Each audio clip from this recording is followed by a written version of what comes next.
I ćao svima, dobrodošli na ovaj klip na ovom kanalu.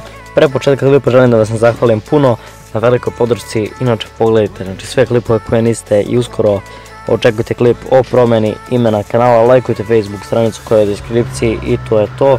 Možemo pređemo, znači prvi igrač, ovo je inače najbolji deo do sada što se tiče cena igrača i tako dalje, pošto prelazni rok počinje 1. jula, tako da sad su već zvučni malo transferi, to spremaju svi za 1. jula, kreću nekome pripreme pa im treba igrači.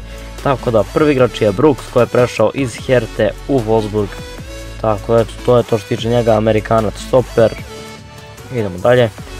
Sljedeći igrač je veoma mladi Lindelof ili Lindolf, nemam pojma kako se čita, iskreno nisam ni znao za njega pre nego što je prešao u Manchester. Vidite, imate mu the season karticu, tako da 100% je bio vrhunski u portugalskoj ligi. Iz Benfike, znači prešao za 35 miliona evra, idemo dalje.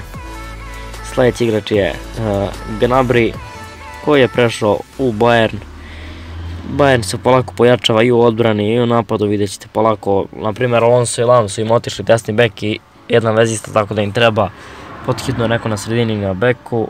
Ali su uzeli napadače jer imaju samo Lewandowskog kao klasičnog špica, može tu i Miller da igra, ali ipak Miller više igra to neko krilo, polu špica, nema pojma, ali špic dugo nije bio, tako idemo dalje. Sljedeći igrač je Toprak koji je prešao u Borussiju iz Dortmunda iz Leverkusena za 12 miliona evra, inače ovo se davno još zna, ali evo, odlučio sam ovo da stavim, tako da to je još jedan potvrđen transfer, idemo dalje. Također još jedan transfer koji se zna odavno, 20 miliona Šule iz Hoffenheima u Bayern München. Znači eto, pored još se Boateng stalno povređuje vamo tamo, nije baš na svom nivou. Treba im pored Hummelsa i Martineza još jedan, tako da ali Boateng će se vjerojatno vratiti jači nego ikad kad bude trebalo, tako da idemo dalje.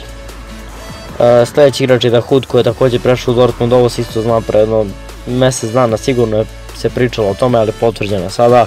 12 miliona evra, odličan posao, idemo dalje. Valbuena je prešao u Tursku ligu u Fenerbahče, tako da to je to što tiče njega, ne znam cenu, ne znam ništa, idemo dalje. Sljedeći igrač je Silva koji je prešao u Milan.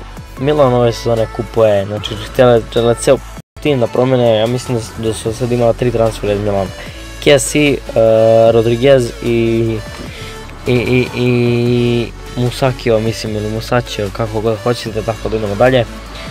Ovo je Coutinho greška, izvinite, pravio sam, ovdje je malo lošija slika, stavio sam iskrivljeno od 1.200.000, 30-godišnji Elija koji nije onako loš, ali nije za top 5 liga u Southamptonu, ništa nije uradio, tako da eto, znači to je to, prešao u Tursku ligu, ovo je tim neki, sad vidimo kako zove, Istanbul, Bas, nemam pojma, nije da bitno, skoro je nastao tim izgleda, šta je ovo?